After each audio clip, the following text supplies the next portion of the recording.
नमस्कार मंडळी. बोल एमएचच्या नवीन सेगमेंटमध्ये आपलं मनपूर्वक स्वागत. चहा आणि बरंच काही हे सेगमेंट घेऊन आपण आलेलो आहोत. नंदुरबारच्या अनेक लोकांना आपल्याला भेटायचं आहे.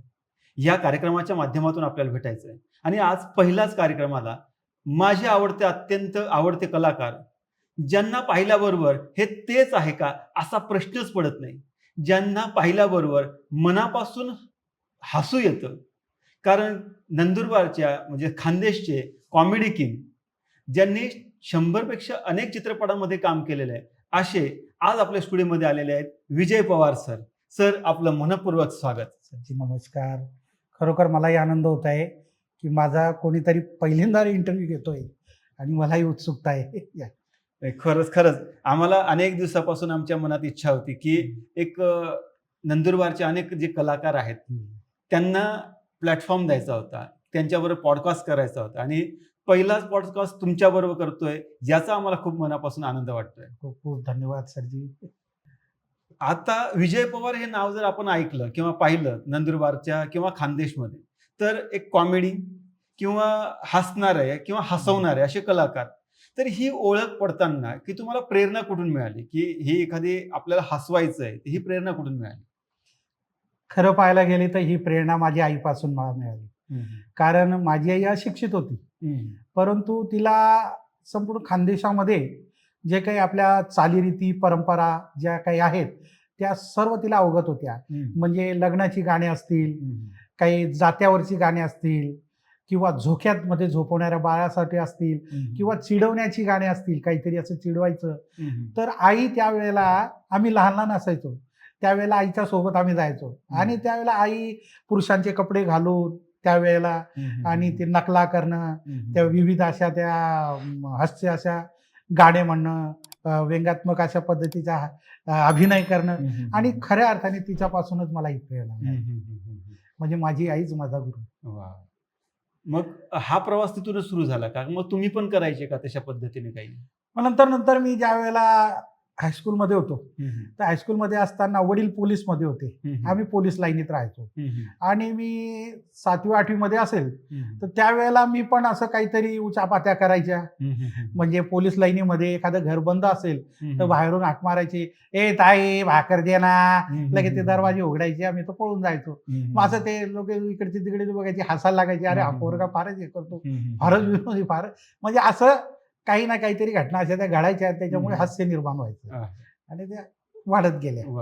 म्हणजे याच माध्यमातून तुम्ही मिमिक्रीचा जो प्लॅटफॉर्म होता तो पण केला का? कशा पद्धतीने तिथला प्रवास? तो मिमिक्रीचा प्रवास पाहायला गेला तर माझं सर्वात पहिले मी ज्या वेळेला GT पाटील महाविद्यालयामध्ये ऍडमिशन घेतलं आणि 80-86चा तो काळ होता, 85-86चा, त्यावेळेला 3-3 दिवस पर्यंत सांस्कृतिक कार्यक्रम म्हणजे गॅदरिंग चालायची आणि त्याच्यामध्ये मलाही उत्सुकता होती. काम अगोदर फक्त एवढंच केलं होतं की रस्त्यावर कुठेतरी म्हणजे आपसमध्ये मिळणाऱ्यांमध्ये कुठेतरी काहीतरी, पण आपल्याला सांस्कृतिक कार्यक्रमाच्या माध्यमातून कुठेतरी प्लॅटफॉर्म मिळेल आणि खऱ्या अर्थाने तिथून माझी सुरुवात झाली नाटकापासून. GT पाटील महाविद्यालयामध्ये तर सर्वात पहिलं मी अहिराणी नाटक केलं. असा उपकरणी आपलं एक संसारना पवाडा नावाचं नाटक होतं आणि त्या नाटकामध्ये फार त्याच्यात पण एक किस्सा आहे की त्याच्यामध्ये माझी भूमिका जी होती ती एक दारुड्याची होती आणि संसारावर आधारित विनोदी असं नाटक होतं आणि एक स्त्री पात्र होतं. आता ज्या मुलीने त्याच्यामध्ये सिलेक्शन झालेलं होतं त्या मुलीने ऐन वेळेला नाही म्हणून दिलं की नाही म्हणे मी याच्यात मार ठोक आहे, शिव्या काय मी नाही करणार. शेवटी त्या मुलीने नाकारल्यामुळे काय झालं, आता आमची सर्वांची टीम तर बनून गेली होती. मग आता ही स्त्री पात्र करणार कोण? तर त्यावेळेला सर्वात पहिलं स्त्री पात्र मी केलं आणि पहिल्या मिनिटापासून तर 45 मिनिटापर्यंत त्या नाटकामध्ये संपूर्ण भूमिका केली आणि तिथून माझी सुरुवातच खऱ्या अर्थाने स्टेजवर झाली. म्हणजे आईपासून प्रेरणा मिळून तुम्ही तो GTP कॉलेजमधला संसारना पवाडा तिथून सुरुवात झाली. मग चित्रपटांमध्ये एंट्री कशी झाली? त्याच्यामध्ये असं झालं की चित्रपटामध्ये तसा एक चित्रपट आम्ही 2000 मध्ये केला होता, असा हु करणी ना भोग. ज्याचे प्रमोद नाईक दिग्दर्शक होते हम्म. आणि पितांबर बिराडे म्हणून हम्म. हे त्यांची स्टोरी वगैरे होती आणि तो याच्यावर आधारित एक चित्रपट होता. हम्म. आणि तो चित्रपट जवळजवळ 6 महिन्यापर्यंत चालला, कारण त्यावेळेला एवढे टेक्निशियन नव्हतं. बरं. तो मोठा कॅमेरा, हम्म. ती मोठी कॅसेट, हम्म. आणि तो 6 महिन्यापर्यंत, म्हणजे आज एक शूट करायचा, हम्म. मग 2-3 दिवसाने दुसरा शूट करायचा, मग एका महिन्यानंतर असा तो एक चित्रपट होता. तो बाहेर आला नाही, हम्म. पण खऱ्या अर्थाने माझी चित्रपटामध्ये सुरुवात जी झाली हम्म. ते एक वेळेस असं झालेलं होता की कुठला तरी एक सण होता, घरामध्ये रेलचेल चालू होती आणि त्यावेळेला एक पेपराला बातमी आलेली होती हम्म. की धुळ्या या ठिकाणी पाझरा तलावच्या किनारी हम्म. पॅन्थर हाऊस आहे, हम्म. त्या हाऊसमध्ये आयराणी कलावंतांचा मेळावा आहे. हा. आणि त्यावेळेला कॅसेटा फार चालायच्या, हम्म. आयराणी कॅसेटा. बरं. तर त्याच्यामधून कसं आहे की त्या आपण कुठेतरी त्यांना बघायचो टीव्हीच्या माध्यमातून, कॅसेटांच्या माध्यमातून, तो कुठेतरी वाटायचं की आपण बी याच्यात काम केलं पाहिजे, आपल्याला बी कोणीतरी घेतलं पाहिजे, पण आपल्या ओळखी नव्हत्या. बरं. त्यावेळेला मी फार जिद केली की मला तिथं जायचंय, पण तो प्रसंग फार वेगळा होता की मला जायचं होतं धुळ्याला, पण माझ्याकडे पैसे नव्हते अरे. आणि माझी आई गावाला गेलेली होती हम्म. आणि त्याच वेळेला माझ्याकडे पैसे नसल्यामुळे मी थोडं घुटमळत होतो. माझ्या बायकोने, माझं लग्न झालेलं होतं, माझी बायको मला सांगत होती की म्हणे काय झालेलं आहे म्हणे एवढं उद्या. म्हटलं काय नाही, मला धुळ्याला जायचंय आणि मला फक्त 60 रुपये पाहिजे, पण ते 60 रुपये नाही आहेत माझ्याकडे. ते म्हटलं की आता आई पण तर गावाला गेले आहेत, मग म्हणे कसं करायचं. तर तिने तिच्या पायातले चाळ काढून दिले मला आणि ते चाळ विकून मी धुळ्याला गेलो आणि धुळ्यामध्ये ज्या वेळेला त्या कलावंतांना मी पाहिलं की ज्यांना मी कॅसेटाच्या माध्यमातून टीव्हीवर बघत होतो, त्या अक्षरशः प्रत्यक्ष मी त्यांना पाहत होतो, तर त्या मला उत्सुकता झाली आणि त्यावेळेला मी तिथं एक संधी मागितली की मला पण एक काहीतरी बोलण्याची संधी द्या. सकाळचा निघालो होतो, 4 वाजेला मला संधी मिळाली, कारण नंदुरबारचा एकटा होतो मी, कोणी ओळखत नव्हतं मला त्यावेळेला तिथं. आणि त्या ठिकाणी मला संधी मिळाल्यानंतर एक छोटासा विनोदी कार्यक्रम दिला आणि त्यावेळेला मी असं म्हटलं की बुवा मी तुम्हाला हसवू शकतो, माझ्यात काही व्यंग आहे का मला बोलता येत नाही किंवा मला दिसत नाही किंवा माझ्या हातापायामध्ये काही व्यंग आहे का, तर मग मला ह्या चित्रपट क्षेत्रामध्ये का येऊ शकत नाही किंवा कोणी मला का घेऊ शकत नाही. आणि त्याच वेळेला एक डायरेक्टर त्या ठिकाणी संजय चंदने बसलेले होते आणि त्यांनी सर्वात पहिला चित्रपट दिला सक्का भाऊ पक्का वैरी, आणि तो सक्का भाऊ पक्का वैरी चित्रपटापासून सुरुवात झाली ती आजपर्यंत सुरू आहे. आता मगाशी तुम्ही जर उल्लेख केला की ऐराणी कलाकार तिथं एकत्र आले होते आणि तुम्हाला 4 वाजेला त्या सगळं तुमचं प्रेझेंटेशन करायची संधी मिळाली, तर त्या काळामध्ये असं होतं का की प्रोड्युसर वेगळे किंवा आमची एक लॉबी आहे, असं काही होतं का त्या काळामध्ये? पण त्यावेळेला असे काही निर्माते होते, खानदेशी निर्माते, की त्यांच्या ना कंपन्या ठरलेल्या होत्या त्यावेळेला. मोजरवे कंपनी, विंग्स कंपनी, कुर्नाल कंपनी, टी सिरीज कंपनी. मग हे जे कॅसेटा बनवून द्यायचे, तर हे जो तो ज्याचा त्याचा ठरलेला असायचा. म्हणजे समजून घ्या की बी कुमारचं विंग्स कंपनी फिक्स आहे. त्याच्यानंतर अशोक चौधरी सर यांची विंग्स कंपनी ठरलेली आहे. बाकी संजय चंदने टी सिरीजला द्यायचा, म्हणजे असं ठरलेलं असायचं यांचं. पण काम करण्यासाठी प्रत्येक जण मला बोलवायचा आणि फक्त की तिथं काम करायचं, बस एवढंच माझं ध्येय आणि त्याच्यात मी सफलता पण फार प्राप्त केली त्याच्यामध्ये. म्हणजे आज नंदुरबार मध्ये म्हणा किंवा खानदेश मध्ये म्हणा की कॉमेडी किंग म्हटल्यानंतर की विजय पवार यांचं नाव येतं. तर चित्रपट तुम्ही केले, तर एक सिरियल पण केली होती काहीतरी, एक 26-27 भागांची एक 26 भागाची सिरियल केली होती. ईश्वर माळे यांची प्रस्तुत होती आणि शाना तिथला येडा, मग ही ऐराणीतच होती आणि 26 भागामध्ये ती सिरियल फार चालली ती. आणि त्या कोरोनाच्या काळामध्ये त्यावेळेला ती सिरियल आम्ही केलेली होती, कारण लोक घराच्या बाहेर पडू शकत नव्हते आणि त्यांचं मनोरंजन व्हावं, आणि ती विनोदी अशा धम्माल पद्धतीची ती सिरियल संपूर्ण 26 भागांमध्ये अगदी यशस्वीपणे चालली. म्हणजे हा जो प्रवास जर पाहिला तर ऐराणीपासून सुरू होऊन बराचसा जो भाग आहे तो ऐराणीचाच भाग आहे. तर याच्यामध्ये मराठी चित्रपटांमध्ये पण तुम्ही बरेचसे कामं केले, तर तिकडं जाणं कसं झालं मराठी चित्रपटात? मराठी चित्रपटामध्ये जाण्याचं असं झालं, शेषराव महाराजांचा ट्रस्टच्या माध्यमातून संजय चंदने हे त्या ट्रस्टला कॅसेटाच्या माध्यमातून गाणे असतील किंवा त्यांची काही डॉक्युमेंटरी असेल तर ते बनवून द्यायचे. आणि त्या चित्रपटामध्ये मग संधी अशी मिळाली की पहिला चित्रपट तो मिळाला मला, संकल्प घेऊ चला, मराठी चित्रपट, की ज्याच्यामधून शेषराव महाराजांच्या ट्रस्टचा चित्रपट होता आणि त्या ठिकाणी जाऊन तो शूट आम्ही केला होता शिरपूर बुलढाण्याला. आणि मग त्याच्यानंतर मग बरेचसे चित्रपट मला मिळाली. मग नंदुरबारमध्ये शंभू नावाचा चित्रपट मिळाला. त्याच्यानंतर शिकनुनी मी शायर ह्यांनी चित्रपट या ठिकाणी मिळाला. त्याच्यानंतर बरेच चित्रपट मग असे मिळत गेले. जानकी चित्रपट मिळाला, ज्याच्यामध्ये प्रिया बर्डेंनी काम केलेलं आहे. त्या माझ्या सासूच्या रोलमध्ये होत्या. त्याच्यानंतर ध्यास नावाचा चित्रपट केला, ज्याच्यामध्ये संजीवनी जाधव, पूजा नाईक अशा लोकांबरोबर मला काम करायची संधी मिळाली. आता तुम्ही जे नावं घेतली, आता प्रिया बर्डे झाल्या, ह्या थोडे सगळे नावाजलेले होते, त्यांच्यामध्ये वावरणं कसं वाटलं? म्हणजे आज आपण खानदेशी किंवा आज नंदुरबार सारख्या जिल्ह्यामधून आलो आणि त्या थोड्या मोठ्या टॉप लेव्हलच्या कलाकार आहेत, त्यांच्यामध्ये वावरणं की त्याच्यामध्ये काही तफावत होती का, काही बदल वाटला का? प्रसंग असा होता, ध्यास नावाचा चित्रपट करत असताना बिपिन जाधव नावाचे जे डायरेक्टर होते आणि निर्माता सुद्धा मुंबईचे होते, सर्व टीम मुंबईची होती आणि सर्व लवाजमा मुंबईचा होता. म्हणजे मला त्यावेळेला कळलं क्रेन काय असते, कारण मोठ्या पडद्याचा चित्रपट होता. त्याच्यानंतर हेडर काय राहतं, डीओपी कोणाला म्हणतात, ईओपी कोणाला म्हणतात, म्हणजे त्या ज्या गोष्टी त्यांच्या त्या गोष्टी. त्याच्यानंतर मग बरेचशा की लवाजा 150 लोकांचा लवाजमा होता तो. त्याच्यामध्ये संजीवनी जाधव, ज्या आता पण सिरियलमध्ये मराठी चित्रपटांमध्ये कामं करतात, ज्या वेळेला त्यांना कळलं की हे माझ्या पतीच्या रोलमध्ये काम करणार आहेत, तर त्यांनी विचारलं की हे कुठले आहे. त्या बिपिन जाधवांना विचारलं की हे कुठले आहेत, तर ते म्हटले की बहुत बडा आर्टिस्ट खानदेश का है, बहुत बडा आर्टिस्ट है, हे खानदेश का अमिताभ बच्चन आहे बोले, असं त्यांनी माझी ओळख करून दिली. मग त्यावेळेला ज्यावेळेला संभाषण झालं आणि त्यांनी माझे जे काही डायलॉग असतील, काही माझा अभिनय असेल, तर त्यांनी म्हटलं की यार एक चांगला कलावंत आहे, तुम्ही मुंबईला या. म्हणजे त्यांच्याकडनं असंही शाबासकीचं पण मिळालं. तसंच प्रिया बर्डे सोबत पण त्यांनी पण शाबासकी दिली. त्याच्यानंतर जे कलावंत मुंबईहून आलेले होते त्यांनी सुद्धा दिली. इव्हन त्या ठिकाणी स्पॉट बॉय असतात, ते सुद्धा सांगायचे की सर आप मुंबई आओ, आप बहुत बडा आगे जाओगे, अशा पद्धतीचं म्हणजे त्या ठिकाणी एक प्रेमच मिळालं. आता हा जो मुद्दा आहे की बरेचसे जे कलाकार आहेत की एखाद्या एरियामध्ये त्यांच्या एरियामध्ये ते नाव असतात, मोठे होतात, पण तिथपर्यंत राहतात. आता तुम्ही जसं उल्लेख केला की मुंबई को आओ किंवा मुंबईला या असं ऑफर असतात, तर मुंबईला गेलात का तुम्ही?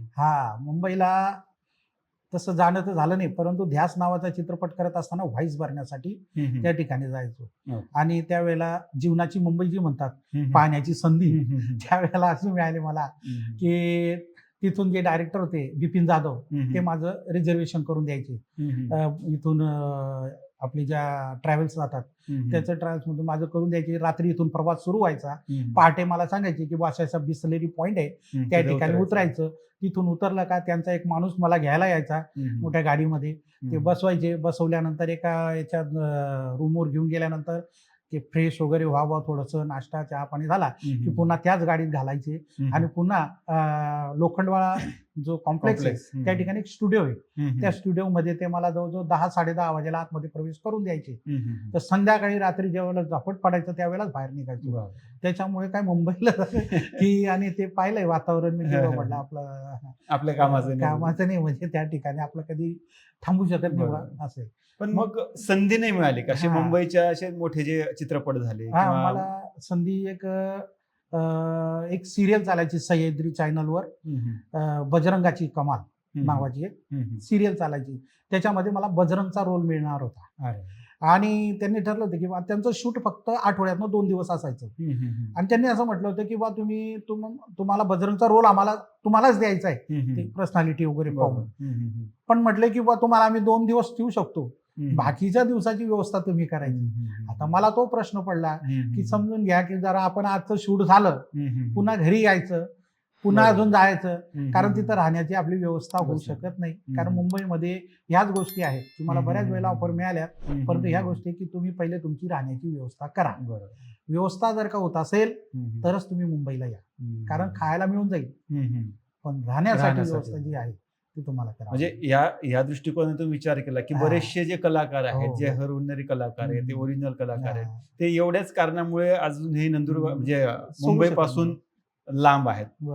अजून एक किस्सा आहे की तुमच्या मोठ्या भावाचा मृत्यू झाला होता आणि त्याच वेळेस चित्रपटाचं शूटिंग होतं, तो काय किस्सा आहे?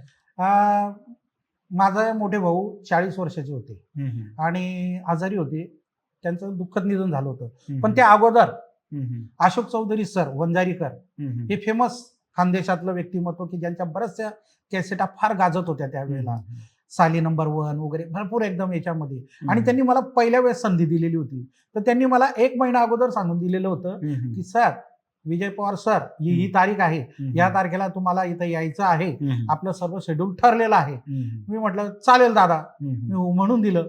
आणि कालांतराने असं झालं की भावांचा अकाली मृत्यू झाला. आणि मृत्यू झाल्यानंतर भावाचं 10वं होतं. 10वाचे केस काढले मी. केस काढून तिथला कार्यक्रम करून दुपारच्या पॅसेंजरने मी पाळधीला उतरलो. आणि पाळधीला उतरून ज्या वेळेला ते मला घ्यायला आले, वंजारी कपाट म्हणून गाव आहे त्यांचं, त्या ठिकाणी मी ज्या वेळेला गेलो आणि त्यांनी माझ्याकडे पाहिलं, अरे बापरे सर हे काय? म्हटलं काय नाही, भावाचं असं असं. म्हटलं बस आत्ताच? हा म्हणे आताच केलं. म्हटलं आजच केलेलं आहे. म्हटलं हो सर. म्हणे मग सांगितलं असतं म्हणे आपण पुढे. म्हटलं नाही, तुमची तारीख ठरलेली होती, तुमचं शेड्यूल ठरलेलं होतं म्हटलं. आणि म्हणून म्हटलं हे त्यावेळेला मी त्या ठिकाणी विनोदी चित्रपट दिला. त्यावेळेला असे 2 चित्रपट दिले मी, चाटमाऱ्या चिंध्या आणि गैबान्या बुद्या. हे 2 चित्रपट लगातार मी त्या ठिकाणी दिले आणि धमाल विनोदी दिले. एकीकडे भावाचं दुःख होतं, पण ते कुठेतरी, आणि कलावंताला एक असतं, दुःख बाहेर दाखवता येत नाही, त्याला आताच कोंबावं लागतं. आणि तशा पद्धतीने 2 चित्रपट त्यावेळेला दिले. आणि असाच एक किस्सा मुलाच्या तब्येतीच्या संदर्भात काहीतरी होता. एक वेळेस मैत्री फाउंडेशनचा एक प्रोग्राम होता आणि त्याच्यामध्ये नागसिंगजी पेंढारकर, आम्ही सर्व ग्रुप सोबत असायचो. आणि त्यावेळेला आम्ही जिल्हा स्तरावर विजयी झालो होतो. आणि त्यांच्या ज्या स्पर्धा होत्या, पथनाट्याच्या स्पर्धा होत्या, त्या मुंबईला होत्या. मग मुंबईला जायला निघालो, त्यावेळेला माझा लहान मुलगा अगदी म्हणजे डायरिया झालेला होता आणि म्हणजे नो गॅरंटी मध्ये होता. आणि एकीकडे आमची तारीख ठरून गेलेली होती की आपल्याला जायचंय, दुपारच्या रेल्वेने जायचंय. मग काय करायचं? मी बायकोला सांगितलं, आईला सांगितलं. म्हटलं आई, वाचला तर ठीक आहे, गेला तर ठीक आहे, पण मला यांच्या सोबत जावं लागेल, कारण आमचं नाटक आहे आणि आम्हाला चांगली संधी मिळालेली म्हटलं, आणि त्या ठिकाणी आम्हाला जायचंय. तर मी त्याच्याकडे दुर्लक्ष करून पहिले नाटकाला आणि माझ्या त्या म्हणजे जी आपल्या जी कला आहे तिला पहिले प्रोत्साहन दिलं. म्हणजे आता ह्या 2 प्रसंगावरून ते सगळ्या गोष्टी कळतात. प्रत्येक कलाकाराने असं करायला हवं का, की एकीकडे आपला संसार असेल किंवा मैत्री असेल किंवा आपले आई वडील असतील आणि एकीकडे कलाकारिता असेल, तर मग कोणाला प्राधान्य द्यावं? तुमच्या मते कोणाला प्राधान्य द्यावं? कसं आहे की प्रसंग हा सांगून येत नाही. आपलं कसं की अगोदर आपलं ठरलेलं असतं की आपल्याला या ठिकाणी नाटकाला जायचंय किंवा चित्रपटाच्या शूटला जायचंय. आणि त्या ठिकाणी आपण सर्व जर का मुख्य कलावंत असाल आणि त्या मुख्य कलावंत जर का त्या ठिकाणी सांगितलेलं असेल किंवा सर्व लवाजमा असेल आणि इकडे कधी काही घटना घडली तर जास्तीत जास्त 1 दिवस आपण त्या ठिकाणी थांबू शकतो. त्याच्यानंतर मात्र, कारण प्रसंग असा आहे की माझ्या सासऱ्याचं निधन झालेलं होतं आणि मी शूटला होतो आणि माझा मोबाईल हा बंद करून ठेवलेला होता. जवळजवळ 40 ते 45 कॉल होते त्याच्यावर की माझे सासरे एक्सपायर झाले. आणि मी ध्यास नावाच्या चित्रपटामध्ये त्या ठिकाणी माझं शूट चालू होतं. ज्या वेळेला मी संध्याकाळी त्याला ओपन केलं त्यावेळेला पाहिलं तर बाबा, आणि मग कळलं मला की मग त्यावेळेला रात्री मला डायरेक्टर बिपिन जाधव सरांनी गाडी दिली आणि त्यावेळेला पोहोचलो. बघा असे प्रसंग केव्हा येतात काही सांगता येत नाही. पण कसं आहे, काही जण कलाही प्रिय आहे आणि परिवार पण प्रिय आहे. म्हणजे दोघी सांभाळता ठीक आहे, कारण ही हाऊस आहे, हा इकडे परिवार आहे. त्यावेळेला दूध अवस्था नक्की होती. आता हा जो प्रवास आहे म्हणजे मिमिक्री म्हणा, त्यानंतर ऐराणी चित्रपट, मराठी चित्रपट, सिरियल, याच्याच बरोबर तुमचा अजून एक पॅरलल जो प्रवास चाललाय तो ऑर्केस्ट्राचा, गाणं म्हणण्याचा. हा प्रवासाचं कसं काय जुळलं? तसं म्हणजे याचा एक किस्सा आहे की रंजन नावाचा ऑर्केस्ट्रा होता पहिले, सर्वात पहिले नंदुरबारमध्ये. आणि मिमिक्री आर्टिस्ट म्हणून फक्त विजय पवारच होता. मग त्या ठिकाणी कसं होतं की सर्व गाणे म्हणणारेच होते, कुठेतरी हसवणारा तर पाहिजे. आणि म्हणून मग ते मला घेऊन जायचे. मग प्रकाश मच्छेले असतील, संजय मोरे असतील, अजमेराजी असतील, म्हणजे हा एक ग्रुपच होता. आणि मग त्याच्यामध्ये मला घेऊन जायचे. आता घेऊन गेल्यानंतर कसं आहे, मग ते ऐराणीतनं त्याच्यातनं काहीतरी पंचेस बाहेर निघायचे, काही मराठीतनं काही हिंदीतनं तोडके मोडके, लोक हसायचे. आणि मग ते वाढायला लागलं की आपण मिमिक्री पण करू शकतो. आणि ह्या मिमिक्रीच्या माध्यमातून मग तिकडेही संधी मिळायला लागली आणि चित्रपटाची संधी मिळायला लागली. असा हाच प्रवास सुरू झाला. याच्यामध्ये मिमिक्रीचा प्रवास आहे. ऑर्केस्ट्रामध्ये सगळं तुम्ही हे केलं त्याचबरोबर एक खानदेशच्या लगीनच्या चालीरीती जसं तुम्ही हा. सुरुवातीला सांगितलं की हम्म. तुमची आई सगळ्या त्या चालीरीती हे करायची हा. तर त्याचंही काहीतरी तुम्ही एक पात्री प्रयोग एक माझा पात्री प्रयोग हो, हो. काय आहे मी, त्याच्या संदर्भात जवळजवळ मी आपल्या खानदेशामध्ये जवळजवळ मी हजारोच्या वरती एक पात्री प्रयोगाच्या माध्यमातून खानदेशच्या चालीरीती की पहिला काळ कसा होता आणि आजचा काळ कसा आहे. पहिल्या काळी लग्न कशी लागायची, आता कशा पद्धतीने लागतात. त्यावेळेला एखादा कोणाचा मृत्यू झाला तर त्याची बायको कशी रडायची, त्याची आई कशी म्हणजे त्या बायको कशी रडायची, मुलगी कशी रडायची, मुलगा कसा रडायचा. आणि आज कधी एखाद्याचं कोणाचा मृत्यू झाला तर त्या म्हाताऱ्याची म्हातारी कशी रडते, तिची सून कशी रडते. म्हणजे कसा जमाना बदलत चाललेला आहे. आणि त्याच्यावर हास्य विनोदी पद्धतीने म्हणजे कुठेतरी त्या जुन्या चालीरीती पण आपण आज पण टिकून ठेवल्या पाहिजे याचाही संदेश आणि त्या हास्य विनोदी पद्धतीने मांडण्याचा तो प्रयत्न आताही चालू आहे का तसे ते प्रयोग चालू आहेत का? आहे. बरं मग त्याला आज रिस्पॉन्स आहे का की अगदी, आता अगदी. जसं तुम्ही सांगितलं की जुन्या चालीरीती आहेत, हो. लग्नाच्या जुन्या हा, चालीरीती आहेत हा. आणि आताची जी नवीन जनरेशन जी, आहे जी, जी. की याच्यामध्ये जी कॉमेडी जी आहे हा. किंवा आत्ताची जी कॉमेडी आता जर पाहायला गेलो तर म्हणजे टीव्हीवर अनेक शोज हो, असतात हो. आणि तुम्ही जे लाईव्ह करतात हो. तर त्याचा जो रिस्पॉन्स आहे तो कशा पद्धतीने नाही, मिळतो? मला तरी मी म्हणतो की खानदेशमध्ये हम्म, मला फार जबरदस्त रिस्पॉन्स त्याचा मिळाला. हम्म, काही वेळेस मला हाच कार्यक्रम द्या म्हणून 2-2, 3-3 वेळेस बोलवण्यात आलेलं आहे अरे, एका गावामध्ये. हम्म, म्हणजे त्याच्यावरच कळतं की आपलं कुठेपर्यंत तिथपर्यंत पोहोचलेलं आहे. पोहोचलेलं. मग त्याच्यामध्ये काही इमोशनल पण असतं, हम्म, फक्त मग हसवणंच नाही. हम्म, तर मग त्यावेळेला आईविषयी बोलणं, वडिलांविषयी बोलणं, परिवाराविषयी बोलणं, बरोबर. म्हणजे आसू आणि हसू हम्म, या दोघी गोष्टी त्यावेळेला दिल्या जातात ना, तर त्यावेळेला ते लोकांपर्यंत पोहोचतं आणि त्यांना आवडतं पण ते. आणि मगाशी तुम्ही आईचा उल्लेख केला की आईकडनं तुम्हाला प्रेरणा मिळाली. जी, जी. एक तुमच्या संदर्भात एक किस्सा किंवा एक तुमचं आहे की तुम्ही चप्पल नाही घालत की त्या हा. संदर्भात काय आहे की हा. विजय पवार म्हटलं की त्यांनी एक शपथ घेतली किंवा ते हम्म. काय घेतलं ते तो जर तुम्हाला सांगता आला तर सांगू शकतो. सर, तो प्रसंग म्हणजे माझ्या जीवनामधून कधी जाणार नाही, कधी निघणार नाही. कारण आई हे फार मोठं दैवत असतं आणि ते अनुभवलेलं दैवत माझ्या घरात होतं. म्हणजे माझी आई होती. माझी आईने माझं शिक्षण झाल्यानंतर माझ्या मुलाला नोकरी लागावी म्हणून आईने 15 वर्ष पायात चप्पल घातली नाही. अरे. माझी आई अनुवानी पायाने फिरायची. किती ऊन असेल तरी ती चालायची, एका पायावर पाय ठेवून द्यायची. एखादा काटा टुचला असेल, दगड टुचला असेल तर कधी तिने असं दाखवलं नाही की मला त्रास झाला असेल. की उन्हामध्ये चालताना सडकाचा रोड असेल, डांबरी रोड असेल, पपुटा असेल, काही असेल, पण तिने कधी दाखवलं नाही. फक्त एकच मनामध्ये की बाबा माझ्या मुलाला कुठेतरी. मग माझं शिक्षण झालेलं होतं, बीपीएड झालो होतो मी. मग मी एका विनाअनुदानित शाळेमध्ये नोकरीला लागलो. मग आईला काय सांगितलं मी की म्हटलं आता चप्पल घालून घे तू. मी लागलो. आईला हे माहिती होतं की तू नोकरी लागलाय पण पगार नाही त्या शाळेला.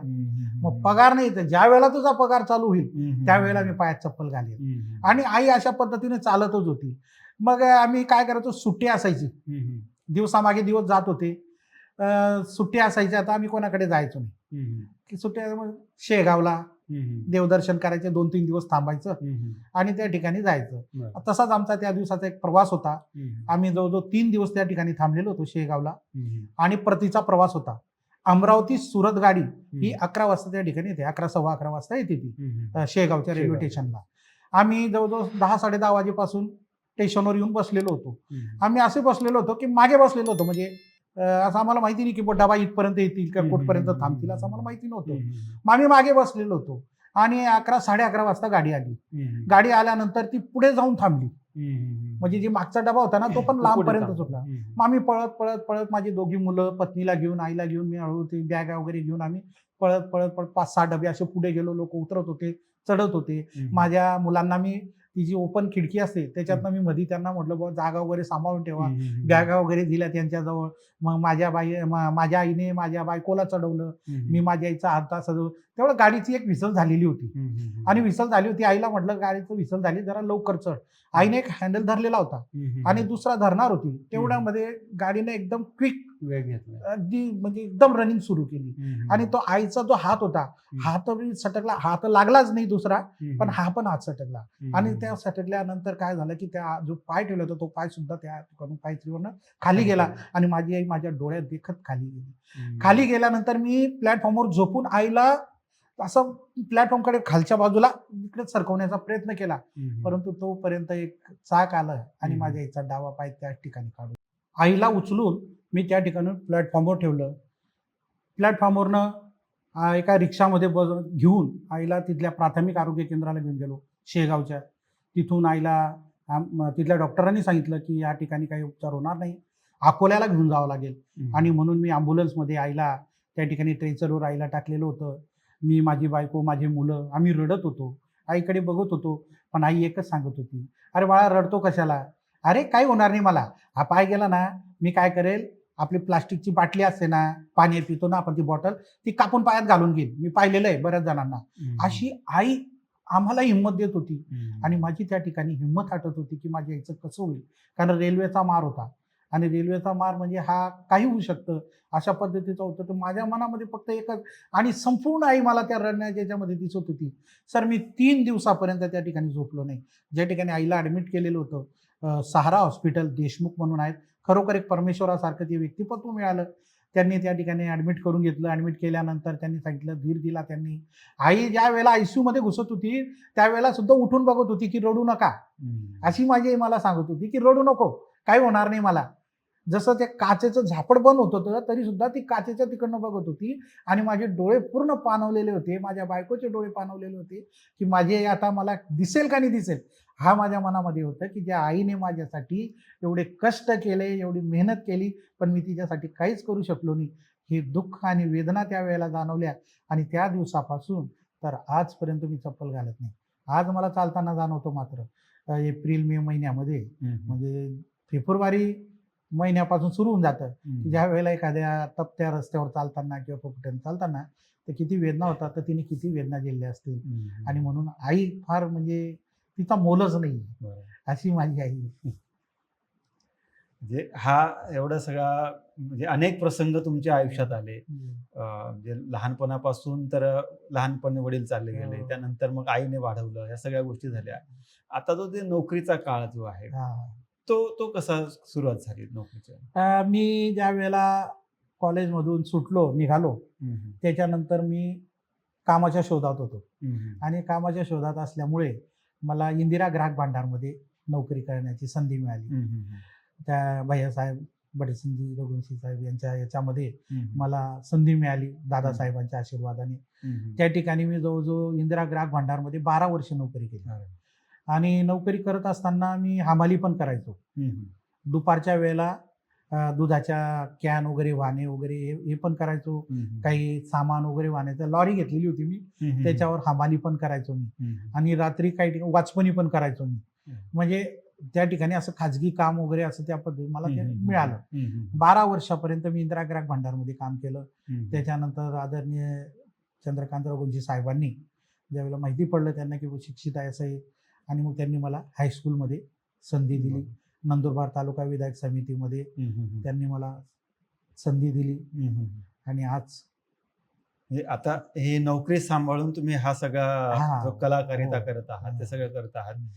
त्याचबरोबर असे काही प्रसंग आले की जेणेकरून हा शो तुमचा हिट झाला किंवा असं लोक जथ्थेच्या जथ्थे तुमच्या कार्यक्रमाला आले आहेत? बघा, या अगोदर ज्या वेळेला मी पुष्पा ठाकूर वगैरे जे फेमस व्यक्तिमत्व होते, डोंगी डोंगी नाच म्हणा, दाजीबाई कॅसेटा वगैरे भरपूर आहेत. मग आम्ही पण एक अहिराणी गाण्यांचा एक जसं ऑर्केस्ट्रा असतो हिंदी गाण्यांचा, तसा अहिराणी गाण्यांचा आम्ही ऑर्केस्ट्रा तयार केला होता. आणि तो सर्वात पहिला कार्यक्रम आम्ही दिला सामनेरला, जळगाव जिल्ह्यामध्ये, जो पद्मालयच्या जवळ येतो तो. त्या ठिकाणी तो कार्यक्रम दिला. त्या कार्यक्रमाच्या ठिकाणी ज्यावेळेला कॉलेजला कार्यक्रम होता तो, त्यांचं काही 50वं वर्ष काहीतरी वर्धापन काहीतरी होतं त्यांचं ते. त्या ठिकाणी त्यांनी अशी काय अनाउन्समेंट केली की या ठिकाणी बुवा खानदेशातले असे कलावंत येणार आहेत आणि त्यांचा कार्यक्रम सादर होणार आहे. तर आजूबाजूच्या खेड्यावरचे लोक, कोणी ट्रॅक्टरवर, कोणी बैलगाड्यांवर, कोणी टेम्पोवर, तो इतकी अफाट गर्दी त्या ठिकाणी. की अक्षरशः, आणि तो कार्यक्रम म्हणजे गाणं म्हणणारे किंवा नाचणारे एकीकडे आणि विजय पवार एकीकडे होता, म्हणजे सोबत होतो आम्ही, परंतु अर्धाच्या वरती तो कार्यक्रम हास्य विनोदी पद्धतीने मी घेऊन गेलो होतो. तर तिथली लोक म्हणायची की या कलाकाराला आजच्या दिवस आपल्या इकडे राहू द्या, आजच्या दिवस आपल्या इथं राहू द्या. म्हणजे एवढे काहीतरी त्या ठिकाणी प्रेम पण मिळालं आणि फार गर्दी अफाट मिळाली. त्याच्यानंतर तिकीट शो केले मग आम्ही काही, पारोळ्यामध्ये केला, एरुंडोलला केला, धरणगावला केला, त्याच्यानंतर आपला झोडग्याला केला, ऐराणी गाण्यांचा. म्हणजे असं वाढत गेला मग. आता एवढे अनेक चित्रपट केले, म्हणजे तुम्ही 100च्या वरती ऐराणी चित्रपट केले, मराठी चित्रपट केले, सिरियल्स केले, अल्बम्स केले, त्यानंतर असे भरपूर तुम्ही हे केलं. याच्यामध्ये मानधन जो प्रकार असतो त्याच्या संदर्भात काय अनुभव आहे? कारण की कलाकार तर कलाकारी करतोच, पण त्याच्याबरोबर त्याला पोट पण असतं. मग त्या संदर्भात काय अनुभव आहे? सर्वात पहिला अनुभव तो मला अगोदरचा आहे की ज्यावेळेला आम्ही पथनाट्य वगैरे करायचो, नागसेन भाऊ आम्ही सोबत पथनाट्य करायचो. काही ठिकाणी आम्हाला फक्त नारळ मिळायचं. रात्री कार्यक्रम करायचो आम्ही, नारळ मिळायचं. नारळ एवढे जमा होऊन जायचे की बायको सांगायची सकाळी, एक तर तुमच्या डोक्यावर फोडा, नाही तर माझ्या डोक्यावर फोडा. हे काय नुसतं नारळ आणि काही पाहिजे? अरे नाही, आपली प्रसिद्धी होते, प्रसिद्धीला काय चाटायचंय आपल्याला, काय घ्यायचंय? ते त्याचं बोलणं त्यांचं राहायचं. पण मला ते कसं की नाही, माझी कला पाहून लोक हसतायत, तेवढं मला. पुढे मग चित्रपट क्षेत्रामध्ये काही ठिकाणी 500 रुपये मिळायचे, काही ठिकाणी 1000 रुपये मिळायचे, काही ठिकाणी फक्त पावाडा मिळायचा, काही ठिकाणी ते जेवण पण मिळायचं नाही, काही वेळेला तो भाडं पण मिळायचं नाही, काही वेळेला झोपायची चांगली व्यवस्था व्हायची, तर काही ठिकाणी झोपायची व्यवस्था पण व्हायची नाही. पण असं बरंच याच्यातनं. पण एक आहे की जरी त्यांनी खाण्याची व्यवस्था केली नसेल, दिवसभर काही दिलं नसेल, पण कलेमध्ये मात्र कधी कमतरता भासू दिली नाही. की आपल्याला हसवायचं आहे, आपल्याकडे जे डायलॉग दिलेले आहेत ते कसे फेकायचे आणि लोकांना कशा पद्धतीनं त्यांचं मनोरंजन होईल याच गोष्टीकडे लक्ष असायचं. मग त्यावेळेला कभी खुशी कभी गम राहायचा. आता तुम्ही मगाशी उल्लेख केला वहिनींचा, घरून कसा रिस्पॉन्स होता? की आता कलाकार म्हटल्यानंतर आई वडील, पण सर्वात महत्वाची म्हणजे आपल्या सोबत असणारी बायको, बरोबर. तर त्यांचा काय रिस्पॉन्स होता? बघा, या क्षेत्रामध्ये ज्या वेळेला मी पदार्पण केलं ऐराणी चित्रपटांमध्ये, त्यावेळेला मला एक चित्रपट जो होता भक्तीन 420 बी कुमार दादा यांचा होता. त्या चित्रपटामध्ये अगदी माझी भूमिका विनोदी पद्धतीने झाली होती आणि जी भक्तींचा रोल ज्यांनी केला होता, वनमाला म्हणून आहेत, त्यांनी तो चित्रपट भूमिका केलेली होती माझ्या पत्नीच्या रोलमध्ये. आता त्या चित्रपटाच्या कॅसेटा या बाजारमध्ये येऊन गेल्या होत्या. माझ्याकडे फक्त टीव्ही होता, DVD नव्हता, CD प्लेअर नव्हता. मग माझी मुलं शाळेला जायचे. शाळेला जात असताना एका विद्यार्थ्याने, म्हणजे त्याचे मित्र असतील, त्यांनी सांगितलं, अरे तुझ्या पप्पाचा पिक्चर आलेला आहे म्हणे. ते म्हणे काय गोष्ट कर? हो म्हणे, अरे फार हसवतात म्हणे, आमच्याकडे कॅसेट आहे म्हणे. आता ते पोरं बोलायला लागे घरी आल्यानंतर, पप्पा म्हणे तुमची कॅसेट? म्हणे नाही रे, काय नाही म्हणे, आलेली आहे म्हणे, मग आमचे मित्र आहे म्हणे, त्यांच्याकडे पण आहे म्हणे. आता ते पोरं काय ते घेऊन आले. घेऊन आल्यानंतर रात्रीची वेळ होती, 8 वाजलेले होते. ते जोडजाड करत होते. ते जोडजाड केल्यानंतर आमचा जेवणाचा टाइम झालेला होता.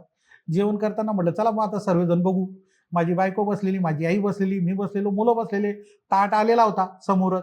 आणि तेवढ्या त्यांनी ते सुरू केलं. सुरू केल्यानंतर काहीतरी मिनिटानंतर ती जी भक्तीन आहे तिच्या डोक्याला मी तेल लावतोय आणि ते सीन आलं आणि आमच्या घरामध्ये आदळआपट सुरू झाली. एकदम शांतता पसरून गेली. आणि शांतता पसरली, मी तिच्याकडे पाहिलं, तिने माझ्याकडे पाहिलं. मी म्हटलं रागवले आता, आई काहीच बोलली नाही. मात्र त्यावेळेला आमच्याकडे 8 दिवस घरामध्ये कर्फ्यू होती, संचारबंदी. तिने माझ्याशी बोलायचं नाही, मी तिच्याशी बोलायचं नाही. मला जर का चहा लागला, मुलांना सांगायचं जा रे भाऊ चहा सांग. कधी जेवण लागलं, मुलांना सांगायचं जा भाऊ जेवण, भूक लागली. अशा पद्धतीने 8 दिवस चाललं. मग याच्या पुढे म्हटलं आता या चित्रपटात कामं नाही करायची. आपल्या घरात नाही पटत ना, कारण माझी बायको जी आहे ते एकदम संस्कृत, म्हणजे अशा कुटुंबातून आलेली आहे की सासरे पोलीस पाटील, बायांचं म्हणजे त्यांच्या समोर जाणं येणं एकदम अंत्याच्या संस्कारातून आलेले असल्यामुळे त्यांना हे माहिती नाही हे काय असं. आता मी काय केलं की म्हटलं करायचं नाही आता याच्या पुढे. माझा नंद चालूच होता. त्याच्यानंतर मी एक चित्रपट करत होतो धरणगावमध्ये आणि घरून काय सांगून निघालो होतो, माझं कनी ट्रेनिंग आहे जळगावमध्ये. आता तिला काय माहिती ते ट्रेनिंग काय आहे काय नाही. म्हटलं शाळेवाल्यांनी मलाच पाठवलंय म्हटलं. मग मी धरणगावमध्ये शूटिंग करत होतो, रात्रीची वेळ होती आणि ज्या गलीमध्ये माझी शूट चालू होता, विद्याजी भाटिया आणि आमचा शूट चालू होता, तेवढ्यामध्ये त्याच गलीमध्ये माझ्या साल्याचं सासरवाड. आता त्याची सासूबी आणि त्यांचे ते घरातले 2-3 जण गर्दी पाहिली त्यांनी, काय आहे काय आहे, तर त्यांनी पाहिलं, मलाही पाहिल्यानंतर त्यांनी फोन करून दिला. आणि त्याच्या अगोदर मी असं सांगितलेलं होतं माझ्या बायकोला, आत्ता जेवण केलंय म्हटलं मी, आता ते लेक्चर चालू होणार आहे, फोन काय करू दू नको, मध्ये फोन म्हणजे डिस्टर्ब झाला नाही पाहिजे म्हटलं, फोन काय करायचा नाही. आणि त्यांनी दिलं सांगून, ते म्हणे दादा तर इथं आलेत म्हणे, शूटिंग चालू आहे म्हणे त्यांची. नाही म्हणे, दुसरे असतील, ते तर ट्रेनिंगला आहेत म्हणे. त्याच्यानंतर सुद्धा अजून आमच्या घरामध्ये 2 दिवस कर्फ्यू झाली होती, किंवा तुम्ही खोटं बोलून ते तुमचं चालूच आहे, असं तसं सुरूच आहे. नंतर म्हटलं आता बंदच करायचं म्हटलं. त्याच्यानंतर पुन्हा आला नंदुरबार मधला शिकणुनी मिस आहे, त्याच्यामध्ये 2-2 बायका माझ्या. आता जे अनाउन्सिंग चालू होतं आपल्या गावामध्ये, अमृत टाकीमध्ये बघा ऐराणी चित्रपट, असं त्याचं चालू होतं. आता रिक्षा फिरणारा बरोबर माझ्या घरी झाला, मागे माझं पोस्टर, ती बाटली वगैरे घेतलेलं. हो म्हणे, तुम्ही विथ म्हणे चित्रपट. म्हटलं नाही, असं लावून दिला त्याला. नाही म्हणे, तुम्ही पण येत याच्यात म्हणे. तो रिक्षावाला उतरला, दादा काय काम आहे म्हणे तुमचं. हो दादा, तिने म्हटलं यार इथं नाही म्हणे, खूप भारी काम आहे म्हणे तुमचं. घरच्यांनी मग लावला ना, आपण बी बघायचा तो चित्रपट, आपण पण बघायचा. आम्ही बॉक्स होता त्यावेळेला, अमृत थिएटरमध्ये बॉक्स होतो, तिथं बसलो आम्ही. तिथं बसल्यानंतर ते सीन चालू झाले. मग त्याच्यामध्ये विद्या भाटिया मला ना एकच हातामध्ये खाली पाडते आणि माझ्या छातीवर पाय ठेवते. आणि तेवढ्यामध्येच माझी बायको तिथं म्हणते की ही बाई तुमच्या छातीवर पाय ठेवते, जर का मी तुम्हाला एक ग्लास पाणी नाही दिलं तर तुम्ही जोराने ओरडतात, आणि ही बाई तुमच्या छातीवर पाय ठेवते, ती का ठेवते तुम्ही. अरे म्हटलं, ते पिक्चर आहे, ते अभिनय आहे. नाही म्हणे, हे काय आहे म्हणे, असं म्हणे. तिथं ते सर्व लोक आमच्याकडे बघत होते, पुढे ते बसलेले सर्व आमच्याकडे बघत होते. पण ते नंतर मग हळूहळू त्यांच्याही लक्षात आलं की हे अभिनय असतो, चित्रपट असतो. मग धीरे धीरे त्यांच्या डोक्यातनं ते निघत गेलं. त्यांना असं वाटत होतं की हा माणूस बाहेर जाता घेऊन जाणार, तिकडे तर नाही चालला जाणार, असं त्यांना ते वाटायचं. आणि एक सेलिब्रिटी फिलिंग्स जे म्हणतो आपण, की बरेचसे लोक आपल्याला कधीतरी भेटतात आणि तुम्ही विजय पवारच का, असं जेव्हा विचारतात किंवा तुमच्यावर सेल्फी घेतात, तेव्हा तर तुमचा काय अनुभव आहे? मला बरेचसे प्रसंग आलेत असे, की मी रेल्वेमध्ये प्रवास करत असताना बरेच वेळेला असे येतात की बसायला जागा नसते आणि मी कधी उभा असेल तर जे बसलेले असतात ते एकसारखे माझ्याकडे बघतात, हा तो तर नाही, अरे तो नाही होणार, अरे हा तोच आहे, आपण बोलून बरं विचारू. ते बोलत असतात, त्याच्यात आपण काय काय म्हणणं काय तुमचं, तुम्ही ते पिक्चर, अरे हा मी त्या चित्रपटात काम करणारा विजय पवार, मी जाय, असं आहे का, बसा दादा मग सरका. आणि मग त्या ठिकाणी त्यांचं सुरू होतं मग फोटो काढायचं वगैरे. एक वेळेस असा प्रसंग होता, लहान मुलं माझ्या जवळ देऊन दे, दादा फोटो एक, दादा आमच्या सोबत एक फोटो. मला फार आनंदही व्हायचा की चला लोकांपर्यंत आपण पोहोचलेलो आहोत.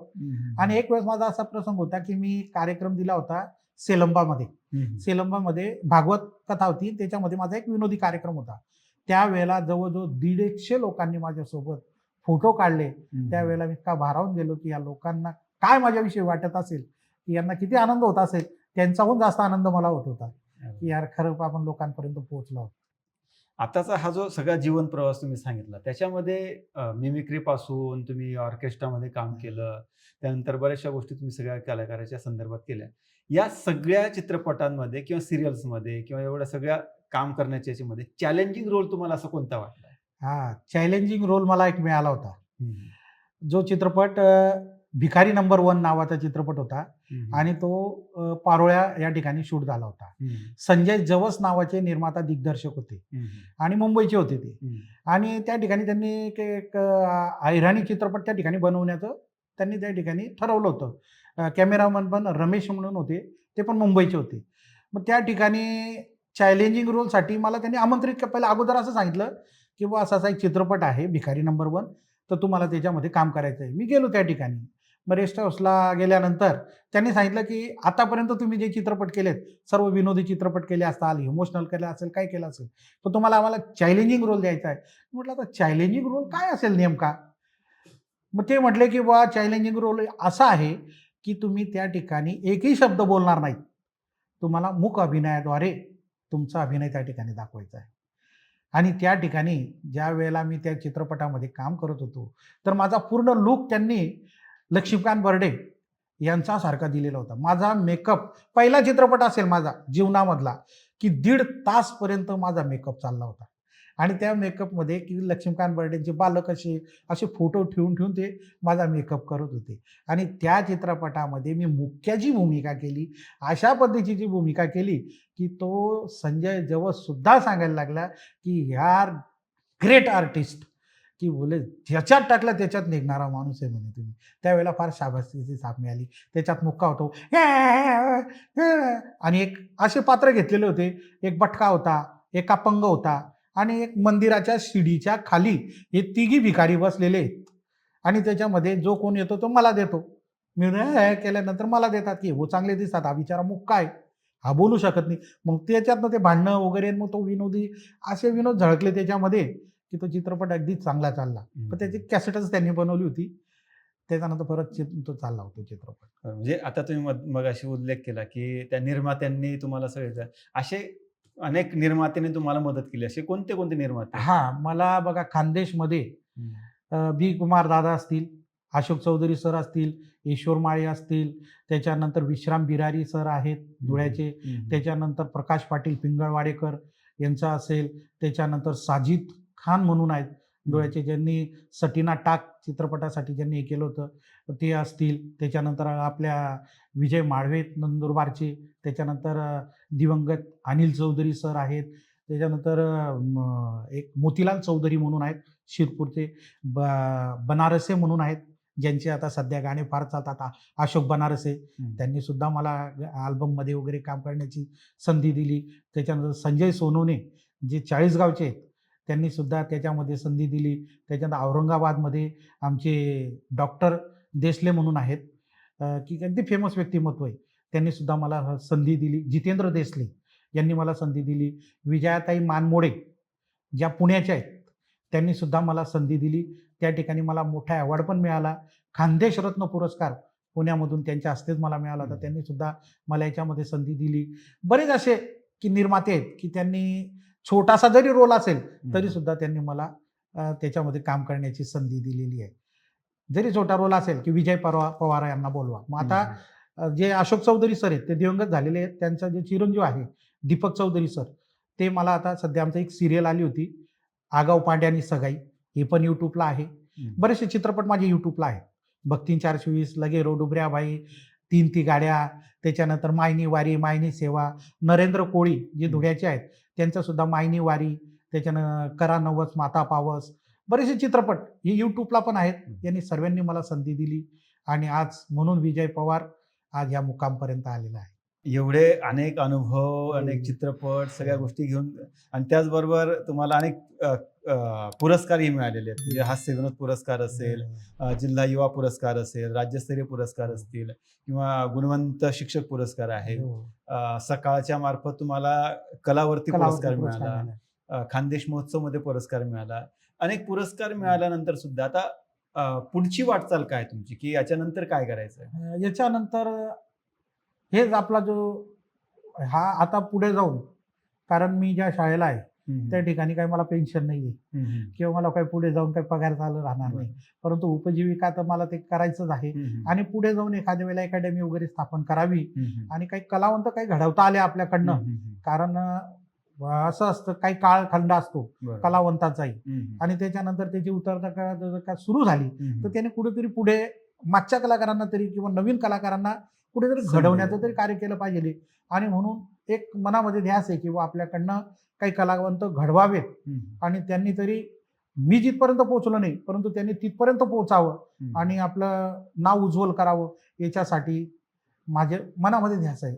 दुसरं म्हणजे ह्या क्षेत्रामध्ये येण्यासाठी मला मीडियाने पण फार म्हणजे विजय पवारला पुढे आणण्यासाठी ज्या पद्धतीने आपल्या ह्या चॅनलने तर मला म्हणजे माझ्या शब्द नाही माझ्याकडे की ह्या चॅनलने माझ्यासाठी की पहिल्याच वेळेस मी इंटरव्ह्यू होतोय माझा, मी बरेच चित्रपट केले पण पेपराच्या माध्यमातून म्हटलं तर रमाकांत भाईंनी सुद्धा मला लोकमतमध्ये जसा मला सर्वात पहिला चित्रपट आला होता खानदेशनं चालीरीती, खानदेशनं लगीन व चालीरीती, याच्यामधून त्यांनी माझ्याविषयी मांडलं होतं.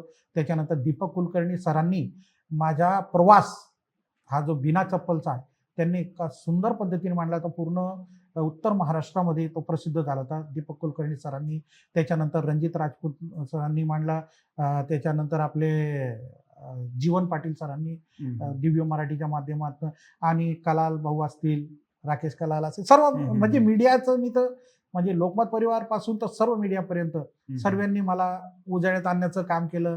त्यांनी प्रेरणा दिली आणि लोकांपर्यंत पोहोचण्याचं काम मीडियाच्या माध्यमातून खूप झालंय माझं. नक्की नक्की. म्हणजे आज याच्याही नंतर तुमचा हा प्रवास चालूच राहील. आणि ह्या सगळ्या प्रवासामध्ये एखाद्या गोष्टीची खंत वाटली असेल, असा कुठला प्रसंग आहे की कोणत्या गोष्टीची खंत आहे की अजूनही कलाकार म्हणून?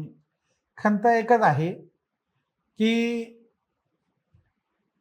खऱ्या म्हणजे म्हणतो ना, रतनने जतन नाही, एक ऐराणीमध्ये म्हणे की रतनने जतन नाही, तसं कुठेतरी होत नाहीये. आणि काही लोकांना असं वाटतं की विजय पवार संपून गेलेला आहे किंवा त्याची जी कला आहे ती आता मागे. माझी कला जिवंतच आहे आणि कलावंत कधी म्हातारा होत नाही, हे तर आपल्याला माहितीच आहे. त्याच्यामुळे तो वाढणारच आहे. पण काहींना असं वाटतं संपून गेला आहे, ते असं म्हणजे थोडंसं दुरावा करण्याचा प्रयत्न करतात काही, परंतु मी त्याच्यातला नाही. मला तर एक वाटतं की आपण सर्वांना घेऊन चाललं पाहिजे. खंत हीच वाटते की बा कुठेतरी माझ्यासारख्या कलावंताला कुठेतरी अजून प्लॅटफॉर्म मिळावा, कुठेतरी अजून पुढे जाण्याची संधी मिळावी, हाच आपला एक मनाचा हे असतं, बाकी काही. नक्की नक्की. म्हणजे हा जो प्रवास आहे, म्हणजे एखाद्या छोट्या गोष्टीपासून त्या पोलीस लाईन पासून सुरू होऊन आजपर्यंतचा विजय पवार हा जो प्रवास आहे तो अत्यंत खडतडीचा म्हणू शकतो किंवा अत्यंत मोलाचाही आहे. अनेक खंतही आपण व्यक्त केल्या.